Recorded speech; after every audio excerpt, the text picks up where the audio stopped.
in a previous video about how often should you train a muscle, once a week, twice a week, and how many reps. I mentioned in that video that post-workout testosterone bump does not matter. Does not matter. A lot of workout programs will talk about, well, you need to do this program because it boosts testosterone post-workout. Now, that may be true, but again, in that video, I mentioned that post-workout testosterone bump does not matter simply because it does not last long enough, and it's not spiked high enough, okay? So it's not a large enough spike, and it does not last long enough to do, according to the science that we know today, it doesn't do anything. Okay, now, one thing I want to point out and focus in on is I'm only referring to the testosterone bump from these so-called programs that boost testosterone. I'm only talking about the bump that happens after the workout. Okay, that's the one that doesn't matter. I'm not talking about, if we step back a bit and look at working out, look at the full picture of working out. What does that entail? Well, it entails what? Getting fit. It entails, a lot of times, for most people, it entails losing weight. If you have a lot of fat, like I said, most people are going to be losing weight. So if you have a lot of fat, can promote inflammation. Inflammation is catabolic. It's the opposite of what we want. It will lower testosterone. Too much inflammation is going to lower testosterone. So if we step back and we look at working out and diet in that larger scheme, in that case, yes, working out can boost testosterone because you're losing fat, you're optimizing your body to work better, you're gaining lean mass. All of these things put together will increase testosterone to your natural potential. Okay, there's no number because everyone is different. And I shouldn't say it will increase testosterone. I'll say it has the ability to increase testosterone optimally for you. Okay, so in that context, yes, working out can increase testosterone.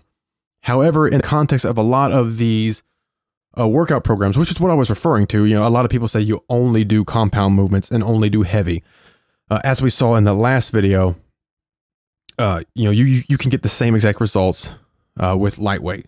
I'm not saying you have to use lightweight. I'm just saying you can use lightweight. All right, I hope that makes sense. Okay, so any of these programs that say do this program, if you're trying to choose a program, and there's no reason to choose a certain program over another one just because one program is saying you're going to have a testosterone boost, a bigger testosterone boost on this program. Because as the science shows, that exact testosterone boost that lasts from 15 minutes to an hour is not large enough in scale, nor does it last long enough to do anything to increase muscular strength or muscle size. Are they missing some other thing?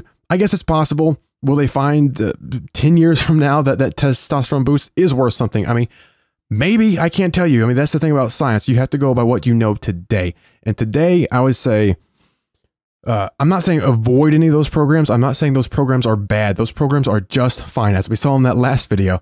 And as I tried to get a point across in that last video, the point I tried to get across in that last video, the real point of working out and all this stuff is it does not matter what you do as long as you are consistent. Consistency is the mother of all gains. That's the key to any gains, is consistency. So if you want to do only heavy compound movements, great, but don't do it because of the testosterone boost after the workout. While it is real, apparently, it's worthless. It's pointless. In and of itself, anyway. Again, could that change? Sure, it could change.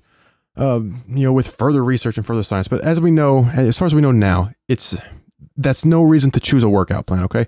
So I just wanted to make that clear.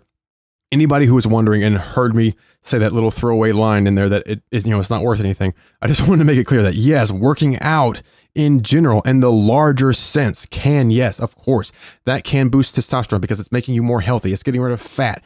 Too much fat can lower testosterone because of all of the inflammation. Just like working out too much, if you work out too much and don't get enough rest, recovery, sleep, whatever, and enough food and calories and the right food and calories, that can also lower your testosterone because of inflammation. Okay, so lowering inflammation can oftentimes raise testosterone to a natural level, not to the level of, you know what I'm saying, something that actually works, not to that level, but it can raise it to a natural level. So just wanted to make that clear. Yes, working out can boost testosterone, but according to the science today, that little tiny boost of only lifting heavy weights, or that little tiny boost from doing certain workout protocols that promise you to boost testosterone after the workout, that's exactly what I'm talking about there. You know, just honing in on that point, that boost of testosterone simply does not have the scale nor the length to actually make a difference.